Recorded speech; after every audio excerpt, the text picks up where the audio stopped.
moi, c'est important que les francophones qui arrivent en Israël soient bien encadrés et surtout aient quelqu'un qui connaisse le pays et qui soit bien rassuré. J'ai accompagné une dame qui était malade et qui avait besoin de voir un médecin. Et j'ai senti là vraiment ce besoin de connaître la langue pour se faire soigner en Israël. En sortant de chez le médecin, elle m'a enlacée et moi j'étais aux larmes presque, tellement émue. L'avenir d'Israël repose sur l'entraide et sur le bénévolat. Ça fait 40 ans que je suis en Israël et je me suis dit, au lieu d'apprendre tout le temps le sionisme, il faut agir maintenant et Giazman. À chaque fois qu'un Oler arrive, pour moi c'est une victoire. Et quand il y en a un qui repart, là pour moi c'est un échec.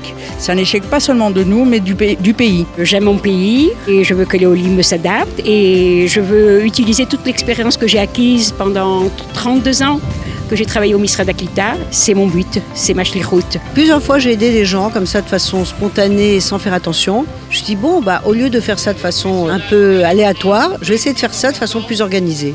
Voilà, ça a été un peu ça qui m'a motivée à être vraiment dans un organisme d'aide. Vous parlez l'hébreu ? Un peu, un tout petit peu moins. Comment vous faites pour aider sans parler l'hébreu ? Alors, c'est pas sans parler l'hébreu, c'est en parlant pas forcément très bien.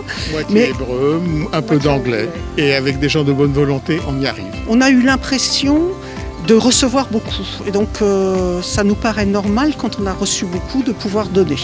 À vrai dire, je n'aurais jamais pensé être capable de faire du volontariat en Israël parce que je suis au la Hadasha depuis quelques années. Et ici, je me sentais plutôt en situation de recevoir de l'aide que d'en donner. Et puis finalement, il se trouve que je suis capable d'aider un petit peu les gens.